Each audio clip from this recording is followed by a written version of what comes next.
வணக்கம் எல்லாரும் எப்படி இருக்கீங்க? நான் ரொம்ப நல்லா இருக்கேன். நீங்க எல்லாரும் நல்லா இருக்கீங்கன்னு நம்புறேன். தற்சார்பு வாழ்க்கை சேனல்ல உங்க எல்லாரையும் சந்திக்கிறதுல மகிழ்ச்சி. இன்னைக்கு பெண்களுக்கு ரொம்ப ரொம்ப முக்கியத்துவம் வாய்ந்த ஒரு நாள் மகளிர் தினம். மகளிர் தின வாழ்த்துக்கள் என்னுடைய தோழிகள் அனைவருக்கும். ஸோ இன்னைக்கு நான் பார்த்தீங்கன்னா ஒரு சிறப்பான ஒரு பதிவு. அது மட்டும் இல்லை, இது பெண்களுக்கு மட்டும் ஸ்பெஷல் கிடையாது. இது யாரெல்லாம் சுயமரியாதையோட தன்னை வாழ்க்கையில் முன்னேற்ற பாதையை நோக்கி போகணும் அப்படின்னு நினைக்கிறாங்களோ அவங்க எல்லாருக்குமே இது பொருந்தும். பட் இருந்தாலும் இன்றைக்கி நான் சொல்லக்கூடிய ஒரு எக்ஸாம்பிள் பார்த்தீங்கன்னா ஒரு பெண்களுக்கு முக்கியத்துவம் கொடுக்கக்கூடிய ஒரு வகையில் தான் இருக்கும். பட் இது ஆண்களுக்கும் பொருந்தும். சில நாட்களுக்கு முன்பு பார்த்திங்கன்னா ஒரு கிளையண்ட் என்கிட்ட வந்திருந்தாங்க. ஒரு பெண் ரொம்ப ரொம்ப மன உளைச்சலில் இருந்தாங்க. அதாவது எக்ஸ்ட்ரீம், அவங்களுக்கு வாழவே பிடிக்கலை அப்படிங்கிற மாதிரியான ஒரு மனநிலையில் வந்தாங்க. அப்போ அவங்களுக்கு நம்ம என்ன ஏதுன்னு விசாரிக்கும் போது தெரிய வந்துச்சு, அவங்களுடைய கணவர் இவங்களுக்கு எதுவுமே வாங்கி கொடுக்க மாட்றாங்க, எது கேட்டாலும் செய்ய மாட்றாங்க. அவங்க என்ன நினைக்கிறாங்கன்னா, எனக்கு எந்த விஷயங்கள் கேட்டாலுமே அவர் செய்ய மாட்றாரு, கெஞ்ச விடுறாரு, வாரத்தில் அட்லீஸ்ட் ஒரு நாளாவது என் கூட டைம் ஸ்பெண்ட் பண்ணுங்கள் அப்படின்னு சொல்கிறேன், அதையுமே காது கொடுத்து கேட்க மாட்டேங்கிறாரு. நான் ஏதாவது கேட்டாலுமே வாங்கி கொடுக்க மாட்றாரு, என்னை வெளியில் எங்கேயுமே கூட்டிகிட்டு போக மாட்டேங்கிறாரு, அட்லீஸ்ட் மாதத்தில் ஒரு நாளாவது கொஞ்சம் எங்கேயாவது வெளியில் கூட்டிகிட்டு போனால் நல்லா இருக்குமே அப்படின்ற மாதிரி எனக்கு பல ஆசைகள் இருக்குது. ஆனால் அதெல்லாம் அவர் காது கொடுத்து கூட கேட்க மாட்டேங்கிறாரு, நிறைவேற்றி கொடுக்க மாட்டேங்கிறாரு. அதனால் நான் மன உளைச்சலுக்கு ஆளாகியிருக்கேன், எனக்கு வாழ்வதற்கு விருப்பம் இல்லை அப்படிங்கிற ஒரு மனநிலையில் வந்தாங்க. ஸோ இது சம்மந்தமாக நீங்கள் அவங்கக்கிட்ட பேசி பார்த்தீங்களா, இந்த மாதிரி எனக்கு ஆசைகள் இருக்குது அப்படிங்கிறதெல்லாம் சொன்னீங்களா அப்படின்னு கேட்கும்போது எல்லாமே நான் சொல்லிட்டேன். அவருக்கு எதுவுமே புரியவே இல்லை.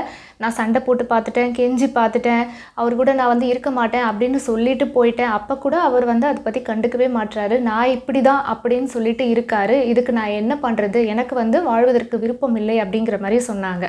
அப்போது அவங்கக்கிட்ட பல கேள்விகள்லாம் கேட்டு முடிச்சதுக்கப்புறமா சரி ஓகே, நீங்கள் எவ்வளவோ ட்ரை பண்ணியிருக்கீங்க, சண்டை போட்டு பார்த்துட்டீங்க, வாழ மாட்டேன்னு சொல்லி பார்த்துட்டீங்க, நீங்கள் கெஞ்சி கூட பார்த்துட்டீங்க, அப்போ கூட அவர் கண்டுக்க மாட்டுறாரு. சரி ஓகே, இதனால் நீங்கள் மன உளைச்சலுக்கு ஆளாகி இப்போ நீங்கள் வாழவே மாட்டேன் அப்படின்ற ஒரு முடிவெடுக்கிறதுக்கு பதிலாக நீங்கள் ஏன் இந்த ஒரு விஷயத்தை ட்ரை பண்ணி பார்க்கக்கூடாது, இது ஒரு கடைசி முயற்சியாக நீங்கள் வச்சுக்கலாமே அப்படின்னு ஒரு சஜஷன் கொடுத்தோம்.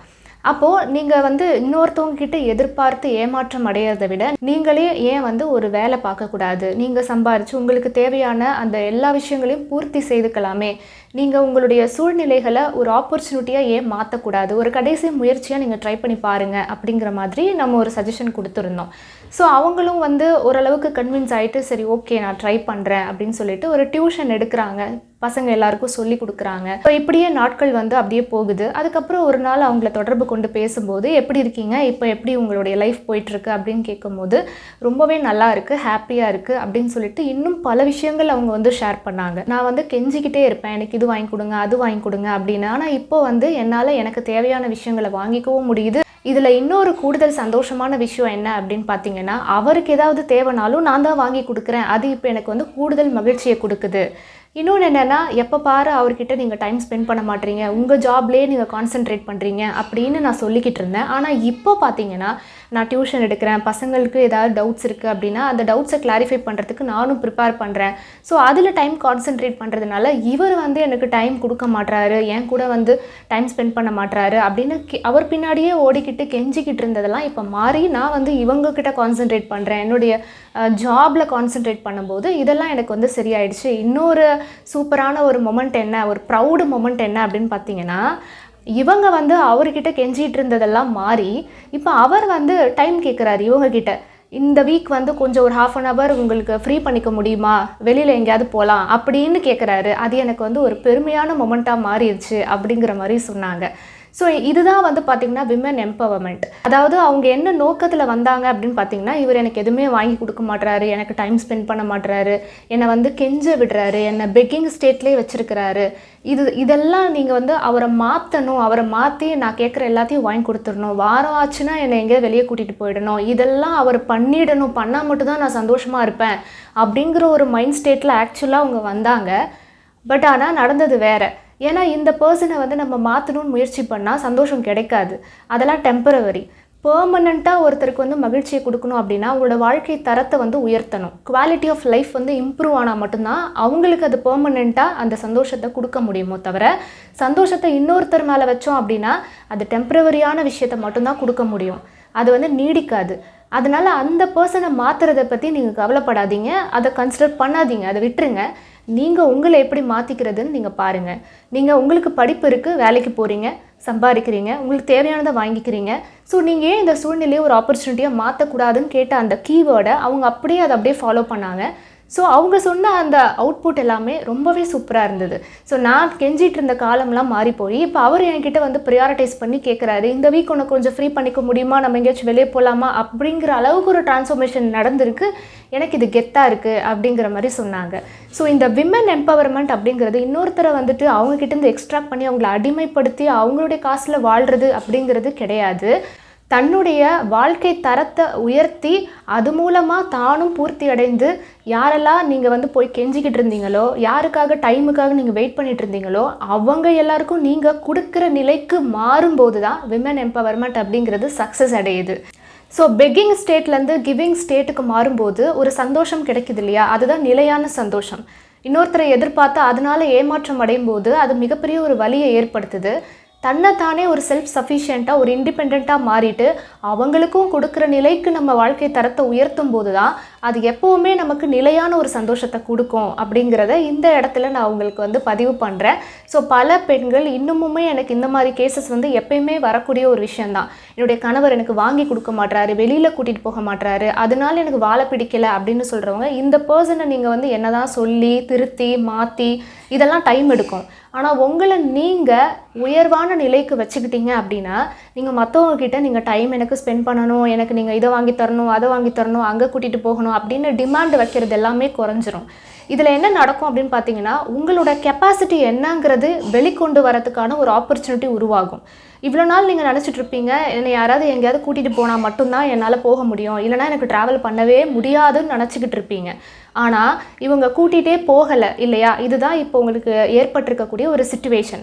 இந்த சூழ்நிலை இப்போ என்ன ஆகுதுன்னா ஒரு ஆப்பர்ச்சுனிட்டியாக மாறுது. உங்களுடைய சக்தி என்ன அப்படிங்கிறத தெரிஞ்சுக்கிறதுக்கான ஒரு நேரம். நீங்களாம் எக்ஸ்ப்ளோர் பண்ண ட்ரை பண்ணுறீங்க, நீங்களே எப்படிலாம் போகிறது அப்படின்னு சொல்லிட்டு நீங்கள் ஒரு சக்ஸஸ்ஃபுல்லாக ஒரு ஜேர்னியை கம்ப்ளீட் பண்ணுறீங்க அப்படின்னா அப்போ உங்களோட கேப்பபிலிட்டி என்னங்கிறது அந்த இடத்துல ப்ரூவ் ஆகுது, தெரியுது. அப்போது இதெல்லாமே பார்த்திங்கன்னா பிரபஞ்சம் உங்களுக்கு கொடுக்கக்கூடிய சில சூழ்நிலைகள் நீங்கள் உங்களுடைய கெப்பாசிட்டி என்ன, உங்கள் திறமை என்ன அப்படிங்கிறது இந்த உலகத்துக்கு காட்டுறதுக்கு கிடைக்கக்கூடிய ஒரு ஆப்பர்ச்சுனிட்டியாக அதை மாற்றிக்கணும். ஸோ இந்த மாதிரி தான் அந்த கிளைண்ட்டும் வந்து ஃபாலோ பண்ணாங்க. அப்போ அவங்க சொல்லும்போது ரொம்ப பெருமையாக சொன்னாங்க, என்னால் இதெல்லாம் தனியாக பண்ண முடியும், நான் நினச்சி கூட பார்த்தது கிடையாது. எப்போவுமே அவரை நான் கம்ப்ளைண்ட் பண்ணிட்டு தான் இருப்பேன், எனக்கு இது வாங்கி கொடுக்க மாட்டாரு, என்னை வெளியில் கூட்டிகிட்டு போக மாட்டாரு, நான் கேட்குற எதையுமே செய்ய மாட்டாரு அப்படின்னு இது வரைக்கும் நான் கம்ப்ளைண்ட்ஸ் மட்டும்தான் சொல்லிட்டு இருந்தேன். ஆனால் இப்போ தான் எனக்கே புரியுது, இது எல்லாமே நான் வந்து எனக்கு நானே செஞ்சுக்கிட்டு நான் வெளியில் தனியாக போகிறதுக்கு கூட எனக்கு அந்த கெப்பாசிட்டி இருக்குங்கிறதே நான் இப்போ தான் புரிஞ்சுக்கிட்டேன். அதை நான் எக்ஸ்பீரியன்ஸ் பண்ணதே கிடையாது என்னோடய லைஃப்பில். பட் இது பயங்கர கெத்தாக இருக்குது எனக்கு அப்படிங்கிற மாதிரி சொன்னாங்க. இதில் இன்னொரு விஷயம் அவங்க என்ன பண்ணிட்டு இருந்தாங்க அப்படின்னு பார்த்தீங்கன்னா அவங்களோட ஃபிசிக்கல் ஹெல்த்தும் வந்து ஸ்பாயில் ஆகி இருந்துச்சு, அல்சர் ப்ராப்ளம்லாம் இருந்துச்சு அப்படின்னு சொன்னாங்க. ஏன் அப்படின்னு கேட்கும்போது அவங்க வந்து அவர் எப்போ வருவாங்கன்னு வெயிட் பண்ணிட்டு இருப்பேன், அவங்க ஆனால் வந்து எனக்கு இன்ஃபார்ம் பண்ணவும் மாட்டாங்க, வந்தாலும் எனக்கு டைம் ஸ்பெண்ட் பண்ணவும் மாட்டாங்க. ஸோ இப்படியே பண்ணி எனக்கு ஹெல்த்தும் ஸ்பாயில் ஆகிடுச்சு, அதனால ஒன்றும் பிரயோஜனமும் இல்லாமல் போயிடுச்சு அப்படிலாம் சொல்லும் போது ஒரு சில லைஃப் ஸ்டைல் சேஞ்சஸும் நம்ம வந்துட்டு அவங்களுக்கு சஜஸ்ட் பண்ணோம்.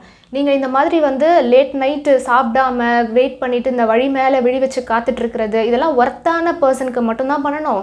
இவங்க வந்து உங்களை வேல்யூவே பண்ண மாட்டேங்கிறாங்க அப்படிங்கும்போது நீங்கள் எதுக்கு இந்த மாதிரிலாம் வந்து டைமை வேஸ்ட் பண்ணிவிட்டு தூங்காமல் சாப்பிடாமலாம் பண்ணிகிட்ருக்கீங்க, கரெக்ட் டைமுக்கு சாப்பிடுங்க, தூங்குங்க, உங்களை டேக் கேர் பண்ணுங்கள் அப்படின்னு ஒரு சில லைஃப் ஸ்டைல் சேஞ்சஸும் நம்ம கொடுக்கும்போது அந்த ஃபிசிக்கல் எலிமெண்ட்ஸ் எல்லாமே கூட வந்துட்டு அவங்களுக்கு க்யூர் ஆச்சு.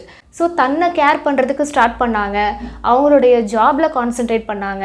இவங்க என்கிட்ட வந்து அட்டென்ஷன் கொடுத்து பேசலை அப்படிங்கிறது எல்லாமே அவங்களுக்கு அப்படியே படிப்படியாக குறைய ஆரம்பிச்சிது. இதனால் என்னாச்சுன்னு பார்த்தீங்கன்னா அவங்களோட வாழ்க்கை தரமும் இம்ப்ரூவ் ஆச்சு. தனக்கு தானே செஞ்சுக்கக்கூடிய ஒரு கெப்பாசிட்டி இருக்குங்கிறத அவங்க உணர்ந்தாங்க. அதனால் அவங்களோட லைஃப்பும் வந்துட்டு இம்ப்ரூவ் ஆச்சு. அதே மாதிரி இன்னொரு கிளைண்ட் வந்து பார்த்திங்கன்னா ரொம்ப வித்தியாசமாக, என்னுடைய பிரதர் வந்துட்டு மேரேஜ் ஆகிட்டு அவங்களுக்குன்னு ஒரு ஒய்ஃப் வந்ததுக்கப்புறமா எனக்கு எதுவுமே வாங்கி கொடுக்க மாட்றாங்க, அதனால எனக்கு மன உளைச்சல். இன்னும் சொல்லப்போனால் அந்த பெண் மேலே அவங்களுடைய அண்ணி, அவங்களோட சிஸ்டர் இன் லா மேலே எனக்கு ஒரு ஜெலஸ் வருது.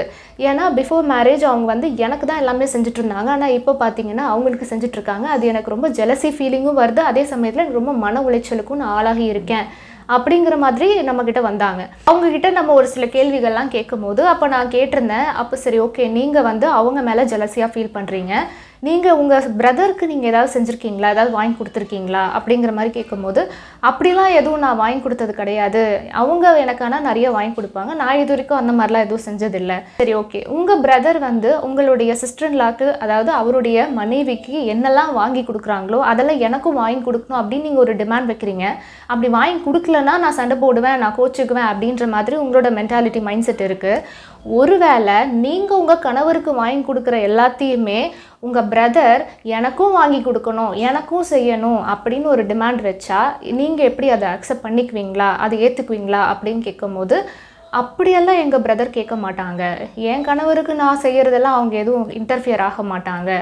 அப்போ நீங்கள் ஏன் அவரோட மனைவிக்கு செய்கிற அந்த விஷயங்களில் இன்டர்ஃபியர் ஆகுறீங்க? ஸோ அவங்களோட லைஃப்பை பார்த்துட்டு வாழட்டும், நீங்கள் உங்கள் லைஃப்பை பார்த்துட்டு வாழுங்க. இதில் ஜெலஸாக ஃபீல் பண்ணுறதுக்கு என்ன இருக்குது? இப்போ நீங்கள் யோசிச்சு பாருங்களேன், நீங்கள் உங்கள் ஹஸ்பண்டோட ரொம்ப ஹாப்பியாக சந்தோஷமாக இருக்கிறத எந்த அண்ணன் தம்பிங்களாவது பொறாமப்பட்டு உங்ககிட்ட, ஐயோ இதுக்கு முன்னாடி நீ எங்ககிட்ட தானே நல்லா பாசமாக இருந்த, இப்போ நீ போய் அங்கே உன் வீட்டில் போய் இப்படி சந்தோஷமாக இருக்கே அப்படி எந்த அண்ணன் தம்பிங்களாவது ஒரு பொறாமை எண்ணத்தோட உங்களுடைய ஹஸ்பண்டை பார்த்து பொறாமப்பட்டிருப்பாங்களா?